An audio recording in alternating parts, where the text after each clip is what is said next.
اعوذ باللہ من الشیطان الرجیم بسم اللہ الرحمن الرحیم الم تر الی الذین یزعمون انہم آمنوا بما انزل الیک وما انزل من قبلک، کیا تم نے غور نہیں کیا ان لوگوں کی طرف جن کا گمان تو یہ ہے اور دعویٰ تو یہ ہے کہ وہ ایمان لے آئے ہیں اس پر بھی کہ جو اے نبی آپ پر نازل کیا گیا اور اس پر بھی کہ جو آپ سے پہلے نازل کیا گیا، لیکن کرتے کیا ہیں؟ یریدون یتحاکموا الی الطاغوت، وہ چاہتے یہ ہیں کہ اپنے مقدمات کے فیصلے کروائیں طاغوتوں سے، یعنی ان سے جو اللہ اور اس کے رسول کی اطاعت نہیں کرتے۔ اگلی آیت پہلی جو تھی، جو اللہ اور اس کے رسول کی اطاعت پر کاربند ہو گیا وہ طاغوت سے خارج ہو گیا، جو اللہ اور اس کے رسول کی اطاعت کو قبول نہیں کرتا وہ طاغوت ہے، وہ طغا، وہ اپنے حد سے تجاوز کر گیا۔ تو گویا کہ غیر مسلم جو اللہ اور اس کے رسول کے احکام کا پابند نہیں وہ طاغوت ہے۔ یریدون ان یتحاکموا الی الطاغوت وقد امروا ان یکفروا بہ، وہ اپنے مقدمات لے کر جاتے ہیں طاغوت کے پاس حالانکہ انہیں حکم دیا گیا ہے کہ ان کا کفر کریں۔ یعنی ہوتا یہ تھا کہ مسلمان مدینے میں جو منافقین تھے وہ اپنے مقدمات بجائے اس کے کہ حضور کے پاس لائیں، جب یہ دیکھتے تھے کہ ہمارا پلہ گر رہا ہے، حضور کے پاس جائیں گے ہم تو حق کی بات ہوگی، انصاف کی بات ہوگی، تو چلو یہودیوں کی عدالت سے فیصلہ کروا لیں۔ ایک یہودی کا اور ایک مسلمان کا جھگڑا ہوا اور اس میں یہ مسئلہ اٹھ کھڑا ہوا۔ وہ یہودی کہتا تھا چلو محمد کے پاس صلی اللہ علیہ وسلم، اس لیے کہ اسے بھی یقین تھا کہ میں حق پر ہوں۔ یہ مسلمان جو منافق تھا یہ کہتا تھا نہیں چلو تمہارے پاس کعب ابن اشرف کے پاس چلو، اس سے معاملہ طے کرواؤ۔ بہرحال اس کے بعد ہوا یہ کہ حضور کے پاس وہ یہودی لے آیا، حضور نے فیصلہ کر دیا اس کے خلاف۔ اب اس نے کہا اچھا چلو دیکھو آپ بھی عمر سے اور بات کرتے ہیں۔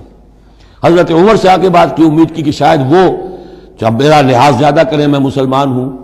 وہ یہودی نے بتا دیا حضور تو یہ فیصلہ کر چکے میرے حق میں اور یہ پھر یہ یہاں آیا ہے۔ انہوں نے آؤ دیکھا نہ تاؤ تلوار لی اور گردن اڑا دی کہ جو محمد کے فیصلے پر راضی نہیں اور مجھ سے فیصلہ کروانا چاہتا ہے اس کا فیصلہ یہ ہے۔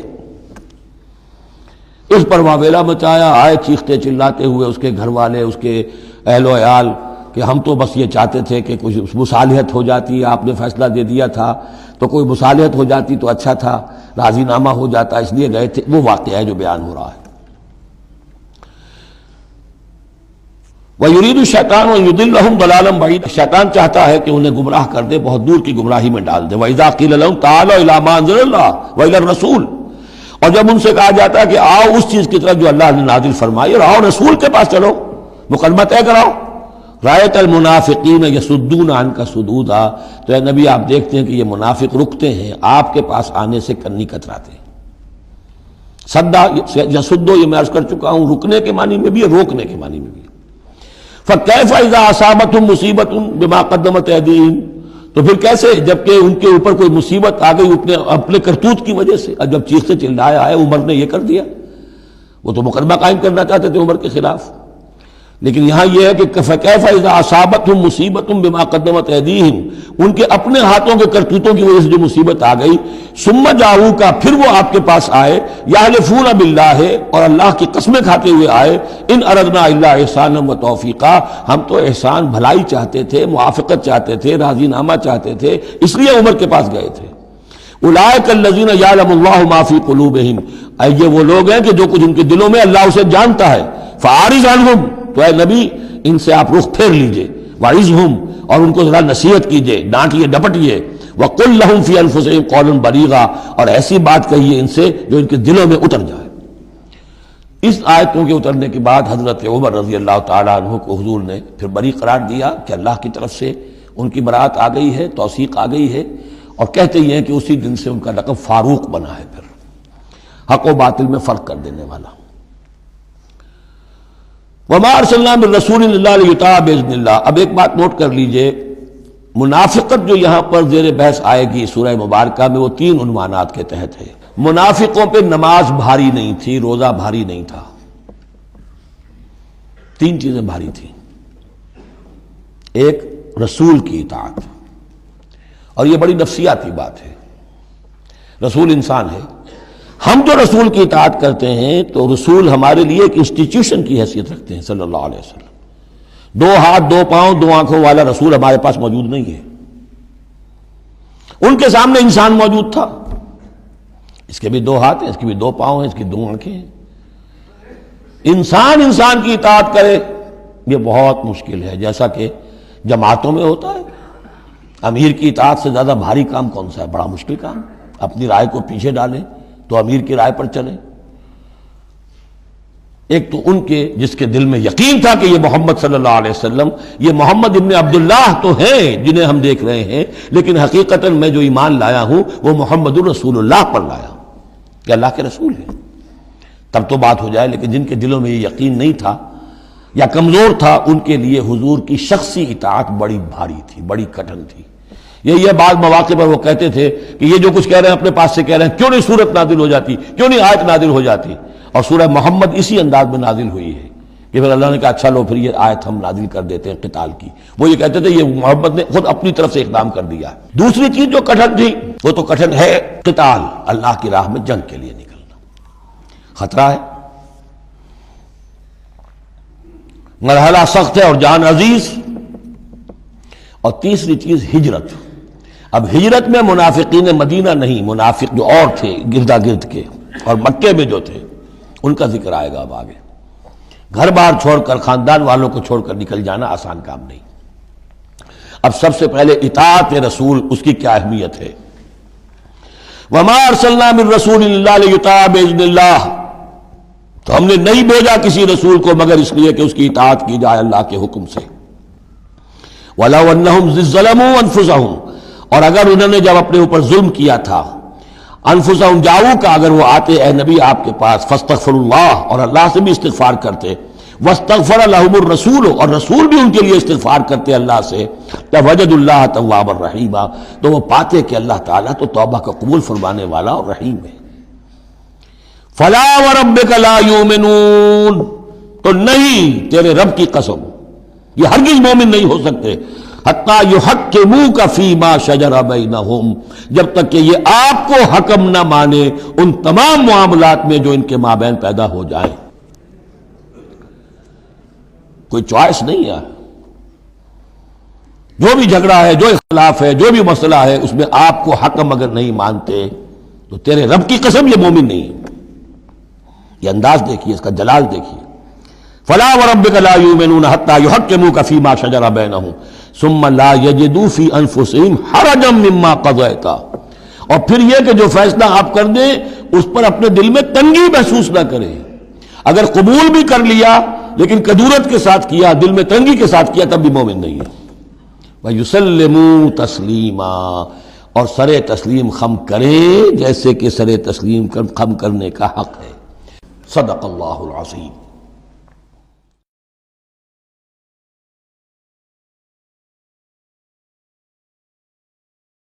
اعوذ باللہ من الشیطان الرجیم، بسم اللہ الرحمن الرحیم. جیسا کہ میں عرض کر چکا ہوں کہ منافقین پر جو سب سے زیادہ بھاری تین چیزیں تھیں، ان میں سے سب سے پہلی، اور عام طور پر اس کا صحیح اندازہ لوگوں کو نہیں ہے، وہ ہے اطاعت رسول. اللہ کی اطاعت وہ ایک کتاب کی اطاعت ہے. اللہ خود کوئی مشخص شخصیت کی حیثیت سے ہمارے سامنے موجود نہیں ہے، بالغیب ہے. ہمارے لیے رسول کی اطاعت بھی اس وقت اسی درجے میں ہے.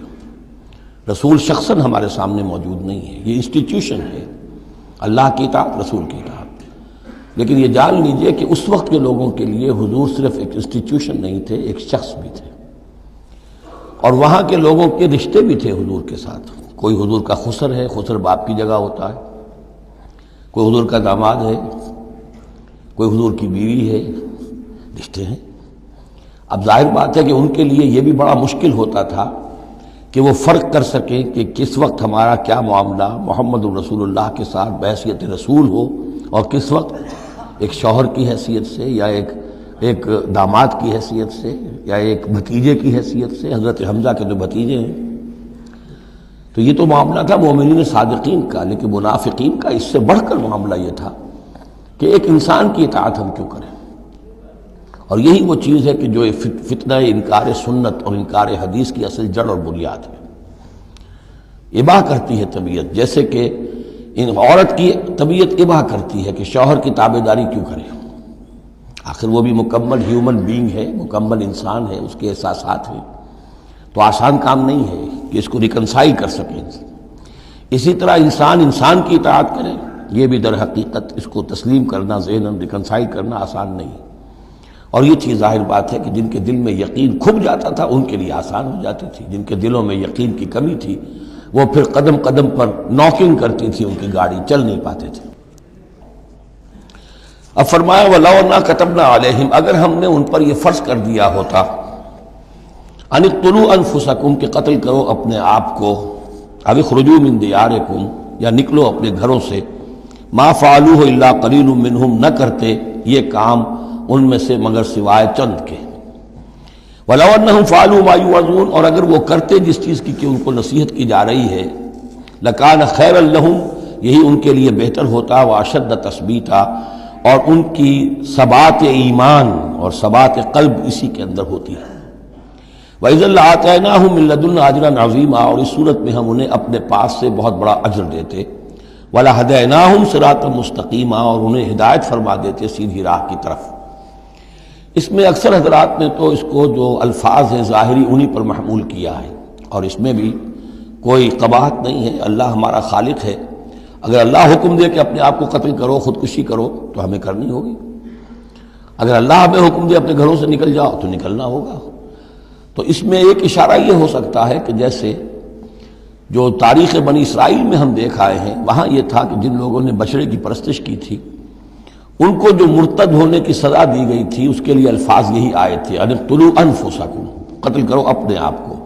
مراد یہ ہے کہ تم اپنے اپنے قبیلے کے ان لوگوں کو قتل کرو جنہوں نے اس گناہ کبیرہ کا ارتکاب کیا ہے۔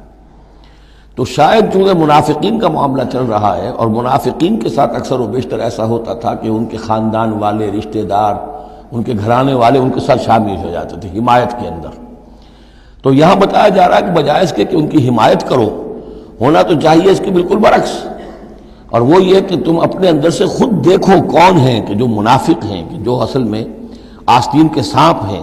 اگر اللہ تعالیٰ نے تمہیں حکم نہیں دیا ہے، اگر اللہ تعالیٰ یہ حکم بھی دے سکتا تھا کہ ہر قبیلہ، ہر گھرانہ اپنے ہاں کے منافقین کو خود قتل کرے، یہ تو حضرت عمر رضی اللہ تعالیٰ عنہ نے اپنی اس ایمان کی غیرت کے اندر، غیرت ایمانی کے اندر قتل کیا، اور اس پر انہیں غصہ آیا، اس لیے کہ بہرحال وہ ان کے اپنے خاندان کے لوگ تو نہیں تھے، لیکن یہ کہ اللہ تعالیٰ اگر یہ حکم دیتا تو یہ بھی تمہیں کرنا چاہیے تھا، لیکن یہ کہ اللہ کے علم میں ہے کہ تم میں سے بہت کم لوگ ہوتے کہ جو اس حکم کی تعمیل کر سکتے، اور اگر کر گزرتے ما یوعظون بہ لکان خیرا لہم واشد تثبیتا واذا لآتیناہم من لدنا اجرا عظیما ولہدیناہم صراطا مستقیما۔